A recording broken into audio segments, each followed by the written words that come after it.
नमस्कार, हल्ला बोल टीवी देख रहे हैं आप। मैं हूं आपके साथ प्रियंका। देखिए, जब डिप्टी सीएम विजय कुमार सिन्हा अफसरों को डांट रहे थे तो अफसरों ने खूब शोर मचाया।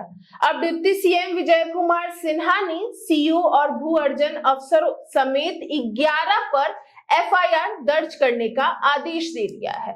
क्या है ये मामला? इस विषय पे आपको और भी ज्यादा जानकारी देंगे हल्ला बोल टीवी के संपादक दीपक शर्मा। देखिए, विजय सिन्हा का हंटर अब चलने लगा है और विजय सिन्हा ने एक बड़े मामले में जो बिहटा अंचल से जुड़ा हुआ है, जिसमें किसानों की जमीन का जो मुआवजा था वो अधिकारियों ने लूट लिया, अधिकारी खा गए जी। 55 लाख रुपए जो किसानों को मिलने चाहिए थे जमीन के मुआवजे के तौर पर सरकार से, वो पैसा अधिकारी खा गए। कौन खा गया? सीओ खा गया। कौन खा गया? भू अर्जन अफसर खा गया। कौन खा गया? कर्मचारी खा गया। बिहटा के इस लूट कांड में, ये तो सीधे सीधे लूट है किसानों के पैसे की, कि किसान की जमीन ले ली गई और जो पैसा उनको मिलना था वो पैसा अफसर खा गए, कर्मचारी खा गए। इस मामले में विजय सिन्हा ने बड़ी कार्रवाई की है और विजय सिन्हा ने वहां के तत्कालीन अंचलाधिकारी, भू अर्जन अधिकारी समेत 11 पर एफआईआर करने का आदेश दिया है। अब इन सब की गिरफ्तारी होगी। मतलब आपने जो कहा कि अफसरों को विजय सिन्हा जब डांट रहे थे तो वे कह रहे थे कि हमें अपमानित किया जा रहा है। बिल्कुल। मतलब विजय कुमार सिन्हा ने अब ठान लिया है कि अब डांटना नहीं है, अब सीधे इन्हें गिरफ्तार कराना है। हाँ। अब इनकी गिरफ्तारी इस मामले में तय है। इन 11 जो ऑफिसर्स और कर्मचारी हैं, इनकी गिरफ्तारी इसमें तय है। तो हम आपको पूरा मामला बताते हैं। राजस्व एवं भूमि सुधार विभाग में देखिए भ्रष्टाचार किस कदर बढ़ा हुआ है, इसका अंदाजा हम जो आपको बताने जा रहे हैं उससे होगा।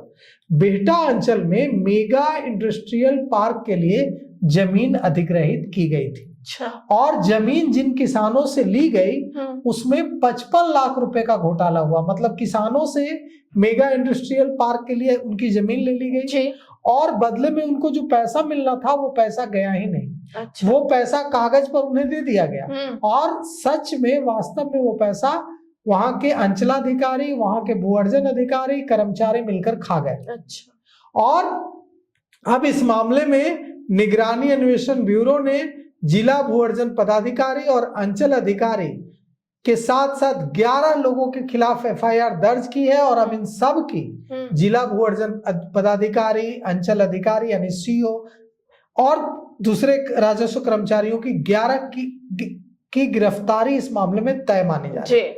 निगरानी विभाग की जांच में ऐसी बात सामने आई है जो किसी को भी सोचने पर मजबूर कर देगा कि उन किसानों पर क्या बीती होगी जिन किसानों की जमीन तो ले ली गई और बदले में उनको पैसे नहीं मिले। पैसे कागज पर दिखा दिया गया कि उनको मिल गया है। तो बिहटा के सिकंदरपुर मौजा में इंडस्ट्रियल पार्क के लिए किसानों की जमीन ली गई। जब जांच की गई तो पता चला कि 11 असली किसानों को जो 55 लाख रुपए मिलने थे वो पैसे सरकारी फाइलों में फर्जी एंट्री करके उनको दे दी गई। अच्छा। और पैसे का बंदरबाट कर लिया गया किन लोगों के बीच? अंचलाधिकारी, जिले के भू अर्जन पदाधिकारी, राजस्व कर्मचारी और दूसरे लोगों के बीच। और भ्रष्ट अधिकारियों ने दस्तावेजों के साथ हेरफेर की और फर्जी भुगतान आदेश तैयार कर सरकारी ट्रेजरी से, खजाने से पैसे निकाल लिए। जब पीड़ित किसानों को 1 रुपया भी नहीं मिला तो पीड़ित किसानों ने इसकी शिकायत की। जब पीड़ित किसानों ने इसकी शिकायत की तो निगरानी ने पटना के तत्कालीन जिला भू अर्जन पदाधिकारी, अपर जिला भू अर्जन अधिकारी, वहां के तत्कालीन बिहटा के सीओ, अंचलाधिकारी, कानूनगो, सहायक, प्रधान सहायक, अमीन और राजस्व कर्मचारी के साथ साथ एक बिचौलिए को भी नामजद किया, यानी एफआईआर की गई। और अब इन सब की गिरफ्तारी होगी। भू अर्जन पदाधिकारी, अपर जिला भू अर्जन पदाधिकारी, सीईओ, अंचलाधिकारी, तमाम अधिकारियों और कर्मचारियों की अब गिरफ्तार, कानून गो, प्रधान सहायक, सब अमीन, सबकी गिरफ्तारी होगी इस मामले में। जांच रिपोर्ट में जो पता चला है उसके मुताबिक मुआवजा प्रस्ताव से लेकर भुगतान आदेश जारी करने तक बड़ा गड़बड़झाला किया गया और 55 लाख रुपए का गबन कर लिया गया। सरकार के खजाने से वो पैसा निकाल लिया गया और किसानों तक वो पैसा पहुंचा ही नहीं। यह पूरी योजना बनाई गई गबन की ताकि अधिकारी 55 लाख रुपए डकार जाए और यह पैसा किसानों तक पहुंचे ही नहीं। अब यह जब घोटाला सामने आया है तो विभाग ने कड़ा रुख अख्तियार कर लिया है और राजस्व और भूमि सुधार विभाग के प्रधान सचिव सीके अनिल ने सभी राजस्व विभाग के पदाधिकारियों को कहा है, निर्देश दिया है, पत्र जारी किया है कि किसी मामले में अब इस तरह का फैसला अगर कोई लेगा तो उसकी जगह जेल होगी। और उन्होंने कहा है कि जवाबदेही के साथ फैसला लेना होगा। ये नहीं सोचें कि अभी हम फैसला कर लेते हैं, पैसे मार लेते हैं, बाद में हमारा ट्रांसफर हो जाएगा, कौन पूछेगा। आप कहीं रहिए, आप रिटायर्ड भी हो जाइए, तब भी अगर आपके खिलाफ भ्रष्टाचार के सबूत मिलेंगे तो आप पे एफआईआर होगी, आप जेल जाएंगे। अब पीड़ित किसानों ने 11 किसान थे जिनको मिलना है पैसे, उन 11 किसानों को मुआवजे की राशि मिली ही नहीं, पर उनके 55 लाख अफसर खा गए। अब निगरानी विभाग ने जब फाइलों और बैंक रिकॉर्ड्स का मिलान किया तो उन्हें पता चला कि ये जो पैसे किसानों को मिलने थे मुआवजे के रूप में, वो पैसे तो अफसरों के जेब में चले गए। अच्छा। और कागजों पर किसानों को भुगतान दिखा दिया गया।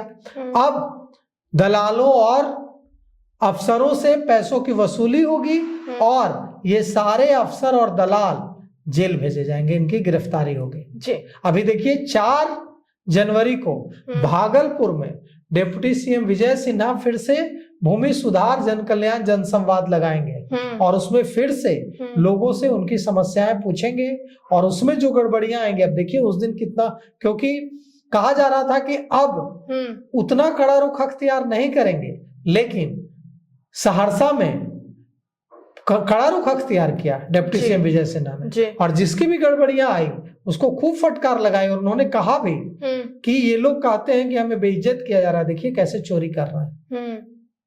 ऐसे ऐसे मामले आए। तो अब देखिए 4 जनवरी को जो भागलपुर में भूमि सुधार जन कल्याण जनसंवाद होगा उसमें क्या होता है। जी, तो सुना आपने, इन सब को लेकर आपकी क्या राय है मैं कमेंट बॉक्स में था। फिलहाल इस पेशकश में इतना ही। आगे की खबर देखने के लिए बने रहे हल्ला बोल टीवी के साथ। धन्यवाद।